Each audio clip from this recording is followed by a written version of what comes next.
কেন আপনাদের ভিডিওতে ভিউ আসা থেমে যায়। তো সেই প্রবলেমটাই আজকে আপনাদের সলভ করে দেখাবো।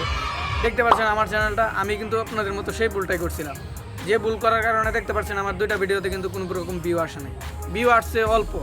কিন্তু আপনারা যদি আমার চ্যানেলের নিচের ভিডিওগুলো দেখতে পারেন, সবগুলো ভিডিও কিন্তু ভালো পরিমাণ ভিউ আছে।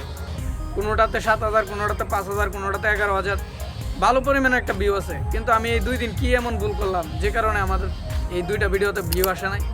তো সেই ভুলগুলো আজকে আপনাদের সলভ করে দেখাবো। আপনারা অনেকে এই ভুলগুলোই করেন।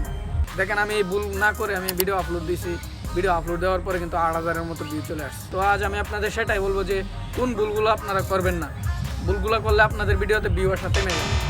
প্রথম হচ্ছে আপনাদের নিজের ভিডিও।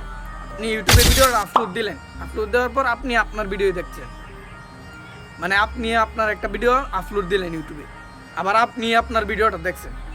এই ভুলটা আপনারা কখনোই করবেন না। এই ভুলটা করলে আপনাদের ভিউ আসা থেমে যায়, আপনাদের ভিডিওটা র্যাঙ্কিংয়ে আর যাবে না, এটা মনে করেন ডাউন হয়ে যাবে। তো আমি আপনাদের বলবো যে এই ভুলটা আপনারা কখনোই করবেন না। আপনাদের নিজের ভিডিও আপনারা নিজেরা কখনোই দেখবেন। নাম্বার 2, আপনারা যে ভুলটা করেন, আপনাদের যখন মন চায় তখন আপনারা ভিডিওটা আপলোড দিয়ে দেন।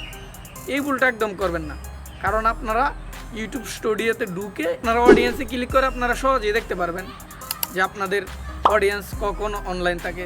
তো যখন আপনাদের অডিয়েন্স অ্যাক্টিভ থাকে বেশি, সেই সময়টাতে আপনারা ভিডিও আপলোড করবেন। নাম্বার 3, আপনারা যে ভুলটা করেন, এই ভুলটা অনেকেই করেন, আপনাদের ভিডিও আপলোড দেওয়ার সময় আপনারা পাবলিক করে ভিডিও আপলোড দেন। তো আমি বলবো এই ভুলটা আপনারা কখনোই করবেন না, কারণ আপনাদের ভিডিওটা আপলোড দিলে আপনারা এখানে অনেক কিছু অ্যাড করতে পারবেন না। তো আমি আপনাদের সাজেস্ট করবো যে এখানে আনলিস্ট দিয়ে তারপরে আপনার ভিডিওটা আপলোড করবেন।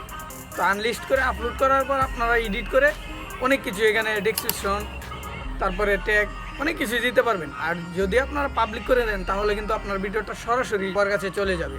তো আমি আপনাদের সাজেস্ট করবো যে আনলিস্ট দিয়ে ভিডিও আপলোড দেবেন। তো এই 3টা নিয়ম মেনে যদি আপনারা ভিডিও আপলোড দিতে পারেন, তাহলে আপনাদের ভিডিওতে নো ভিউ আসা থেমে যায়। এই প্রবলেমগুলো আসলে আপনাদের সলভ করতে হবে না আশা করি। তো এই ছিল আমার ভিডিও। তো আমার ভিডিওটা যদি আপনাদের ভালো লেগে থাকে তাহলে কি করতে হবে, একটি লাইক দিতে হবে, আর চ্যানেলে নতুন হয়ে থাকলে একটা সাবস্ক্রাইব করে যাবেন। আর আমি এই নতুন চ্যানেলে আপনাদের অনেক কিছু শর্ট রিলেটেড শিখাবো ইনশাল্লাহ। তো সবাই ভালো থাকবেন, আল্লাহ হাফেজ।